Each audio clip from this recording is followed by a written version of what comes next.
20ാമത്തെ എപ്പിസോഡിന്റെ തുടക്കത്തിൽ കാര്യങ്ങളൊക്കെ ഏകദേശം കലങ്ങി തെളിഞ്ഞ് മാൻഷൻ വൈകുന്നേരത്തെ ഗ്രാൻഡ് ലോഞ്ചിന് വേണ്ടി തയ്യാറെടുക്കുകയാണ്.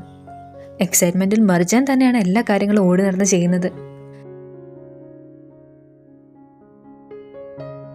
തനിക്കിട്ടൊരു പണി കിട്ടിയിട്ടാണെങ്കിലും മർജാന്റെ മുഖത്ത് ഇപ്പൊ ഈ ചിരി വരുന്നത് അവന് ശ്രദ്ധിക്കുന്നു. ഭയങ്കര സന്തോഷത്തിലാണല്ലോ. അതെ, ഇത് ഇത്രയും പെട്ടെന്ന് നടക്കുമെന്ന് ഞാൻ വിചാരിച്ചില്ല. നീ എന്തെങ്ങനെ റിലാക്സ് ആയിട്ടിരിക്കുന്നേ? നിന്നെ ഞാൻ ആദ്യം ഡിസപ്പോയിന്റ് ചെയ്തതിൽ സോറി. ഇന്ന് ഏതായാലും നിനക്ക് നല്ല ദിവസമായിരിക്കും. ഓ ശരിക്കും, ഇതിനെന്തിനാ നീ ഇത്രയും സർപ്രൈസ് ആവുന്നേ? സാധാരണ നീ എപ്പോഴും ഇങ്ങനെ ദേഷ്യപ്പെട്ടല്ല നടക്കുന്നേ. സത്യം പറഞ്ഞാൽ നീ ഒരു പ്രാവശ്യം പോലും ചിരിക്കുന്നത് ഞാൻ കണ്ടിട്ടില്ല. പിന്നെ ചെയ്ത തെറ്റിന് നീ ഇതുവരെ എന്നോട് സോറി ഒന്നും പറഞ്ഞിട്ടില്ല. എല്ലാത്തിനും അതിൻ്റെതായ സമയമുണ്ടെന്നാണല്ലോ. അപ്പൊ ഇത് അതിനുള്ള സമയമല്ല അല്ലേ? മേ ബി എന്ന് പറഞ്ഞവൻ തിരിഞ്ഞു നടക്കാൻ തുടങ്ങി. ചിലപ്പോൾ നമ്മുടെ ഡിവോഴ്സ് കഴിഞ്ഞിട്ടായിരിക്കും. അത് കഴിഞ്ഞ് ഉറപ്പായും നമ്മുടെ ജീവിതം നന്നാവും. പ്രത്യേകിച്ച് എൻ്റെ തീർച്ചയായും നന്നാവും. ഇത് കേട്ട് അവൻ അതിന് തിരിച്ച് മറുപടി ഒന്നും പറയുന്നില്ല. പിന്നെ ഡെമറ്റുമായിട്ട് അടുത്ത യുദ്ധത്തിന് നിൽക്കാതെ അവൻ അവിടെ നിന്ന് പോവാണ്. മുറാത്തിന് പകരം മർജാൻ മരിച്ചാൽ മതിയായിരുന്നു. അവനെ കൊണ്ട് ഒരു ശല്യമില്ലായിരുന്നു. പക്ഷെ ഇവിടെ നമുക്ക് എന്നും തലവേദനയാണ്. അടുത്ത സീനിൽ 3 എണ്ണം കൂടെ ഈ ലോഞ്ച് കുളം തോണ്ടാനുള്ള പുതിയ പ്ലാൻ ഉണ്ടാക്കുകയാണ്. എന്നാലും എൻ്റെ പൊട്ടാ, നീ ഇതെങ്ങനെ അവനെ കൊണ്ട് സമ്മതിപ്പിച്ചെടുത്തു? വലിയ താല്പര്യത്തോടെയൊന്നും അല്ല. പിന്നെ ന്യൂസ് റിപ്പോർട്ട് വന്നപ്പോൾ പുള്ളിക്ക് വേറെ വഴിയില്ലെന്നായി. പിന്നെ നീ വിചാരിക്കുന്നത് അത്ര മോശക്കാരനൊന്നും അവൻ. ഡെമറ്റില്ലാത്ത സമയം നോക്കി മർജാനെ പോടിയം പൊക്കി സഹായിച്ച് ആദേശം ഒരു നന്മമരമാകാൻ ശ്രമിക്കുന്നുണ്ട് ഇതിനിടയ്ക്ക്. പോരാത്തതിനെ നിലത്ത് വീണ കുറച്ച് റോസാപ്പൂ എടുത്ത് കൊടുക്കുമ്പോൾ നമ്മൾ പ്രതീക്ഷിച്ച പോലെ തന്നെ അവന്റെ കയ്യിലൊരു മുള്ളു കൊള്ളുന്നു.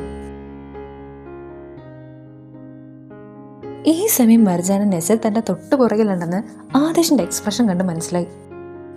പക്ഷെ ഈ പ്രാവശ്യം പതിവ് പോലെ അവൻ നെസറുമായിട്ട് വഴക്കുണ്ടാക്കാൻ നിൽക്കുന്നില്ല. പ്രസന്റേഷന് വേണ്ടിയുള്ള USB കമ്പനിയിൽ വെച്ച് മറന്നതുകൊണ്ട് അതെടുക്കാൻ അവളുടെ കൂടെ അവനും പോയി. ഈ സമയം ബിന്നാസിനോട് എന്ത് പറയുന്ന ആലോചിച്ചിരിക്കുന്ന ബറാത്തിനെ കാണിക്കുന്നു. നീ ഇങ്ങനെ വെറുതെ ഇരിക്കാമെന്നാണെങ്കിൽ വീട്ടിൽ ഇരുന്നാ പോരായിരുന്നോ? ഒന്ന് വന്ന് സഹായിച്ചൂടെ? തപ്പുന്നതൊക്കെ നിന്റെ ജോലിയാ. നിന്നെ ഇവിടെ കൊണ്ടുവിടാനാണ് ഞാൻ വന്നത്. സമയമുണ്ട് കൂട്ടാ, നീ എല്ലാം പതിയെ അരിച്ചു പെറുക്കി വന്നാ മതി. അപ്പോഴാണ് അവൻ അവളുടെ തൊട്ടടുത്ത നിലത്തായി ആ പെൻഡ്രൈവ് കിടക്കുന്നത് കണ്ടത്. പിന്നൊന്നും നോക്കാതെ അവൾ കാണാതിരിക്കാൻ അവൻ വേഗം അത് ചെന്ന് ചവിട്ടിപ്പിടിച്ചു. മർജാൻ പെട്ടെന്ന് ആലോചിച്ച് യസാറിനോട് അതിന്റെ കോപ്പി വല്ലതും ഉണ്ടോ എന്ന് ചോദിക്കുമ്പോൾ അവളുടെ നല്ല കാലത്തിന് അവന്റെ കയ്യിൽ വേറെ കോപ്പീസ് ഉണ്ടായിരുന്നു. സോ പ്ലാൻ എ ഫ്ലോപ്പായ വിഷമത്തിൽ ചവിട്ടിപ്പിടിച്ച USB അവിടെ ഇട്ടിട്ട് അവൻ അവിടെ നിന്ന് ഇറങ്ങി. ഈ സമയം അസ്ലിക്കും ജമാലിനും ഈ ലോഞ്ച് കുളം തോണ്ടാൻ പറ്റുന്ന ഒരു പിടിവള്ളി കിട്ടുകയാണ്. ഇൻവൈറ്റ് ചെയ്ത ഏറെക്കുറെ എല്ലാവരും വൈകുന്നേരത്തെ പാർട്ടിക്ക് വേണ്ടി വന്നു കഴിഞ്ഞു. ഒരുങ്ങി സുന്ദരക്കുട്ടപ്പനായി ഇറങ്ങുന്ന ജമാലും നേരെ ചെല്ലുന്നത് അസ്ലിയുടെ അടുത്തേക്കാണ്. പക്ഷെ അവനെ വിഷമിപ്പിച്ചുകൊണ്ട് അസ്ലി അപ്പോഴും കണ്ണെടുക്കാൻ നോക്കി നിൽക്കുന്ന ആദേശിനെ തന്നെയാണ്. എല്ലാം റെഡിയല്ലേ? എല്ലാം സെറ്റാണ്. ഇനി കാര്യങ്ങളൊക്കെ സാഹിത്യം നോക്കിക്കോളൂ. അതുമാത്രമല്ലാതെ വേറൊരു ബോംബും കൂടെ കിട്ടിയിട്ടുണ്ട്. ഇതെല്ലാം പറഞ്ഞു കഴിഞ്ഞ് അവൻ ചുറ്റിനും നോക്കുന്നതുകൊണ്ട് ജമാൽ അവനെ നാക്കിക്കൊണ്ട് പറഞ്ഞു, നോക്കണ്ട, മർജാൻ ഇതുവരെ വന്നിട്ടില്ല.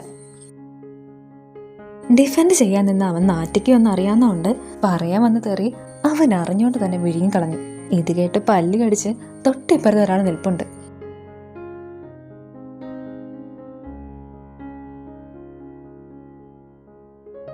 ഈ സമയം സ്വന്തം വീട്ടിൽ അഭയാർത്ഥികളെ പോലെ ആയി എന്ന് പറഞ്ഞ് നെർമിനെ അതിലൊരു ഗസ്റ്റ് വന്ന് കളിയാക്കുന്നുണ്ട്.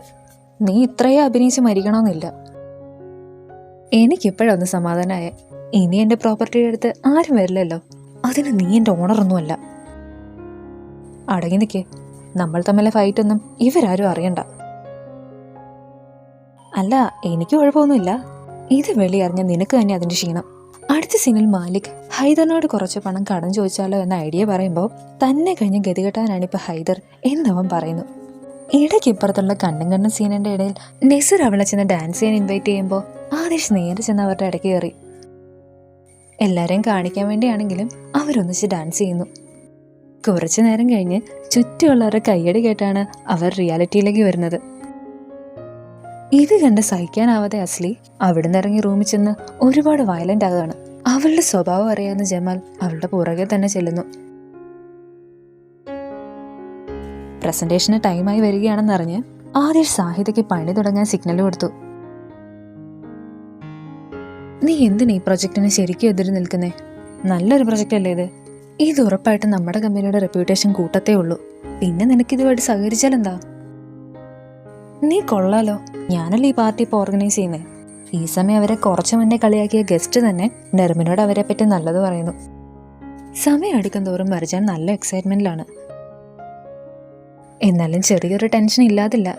യസാർ ആദ്യം ചെന്ന് ഫോർമലായി ഒരു ഇൻട്രൊഡക്ഷൻ സ്പീച്ച് ഒക്കെ കൊടുക്കുന്നു. ഇത് കണ്ട് ചെറിയൊരു ചങ്കിടിപ്പോടെ തൊട്ടിപ്പുറത്ത് നിൽക്കുന്ന മർജാന്റെ അടുത്തേക്ക് ആദേശ് ചെന്ന് ഒരു ഡോക്യുമെന്റ് കൊടുക്കാണ്. എന്താ ഇത്? വായിച്ചു നോക്ക്. അവന്റെ സ്വാധീനം ഉപയോഗിച്ച് ഈ പ്രൊജക്ടിന്റെ ഓണർഷിപ്പ് അവന്റെ പേരിലേക്ക് ട്രാൻസ്ഫർ ചെയ്തതിന്റെ ഡോക്യുമെന്റ് ആയിരുന്നു അത്. ഇത് കണ്ട് എന്താ സംഭവിക്കുന്നതെന്ന് പോലും മർജാൻ ആദ്യം മനസ്സിലായില്ല. ഞാൻ പറഞ്ഞതല്ല എന്റെ പെർമിഷൻ ഇല്ലാതെ എനിക്ക് ഒന്നും ചെയ്യാൻ കഴിയില്ലെന്ന്. ഇതെന്തോ തെറ്റുപറ്റിയതാ. നീ ഇങ്ങനെ ചെയ്യരുത്. ഇതെന്റെ സ്വപ്നമാണ്. നീയും കണ്ടതല്ലേ ഇതിന്റെ പുറകിൽ ഞാൻ ചെയ്ത കഷ്ടപ്പാട്.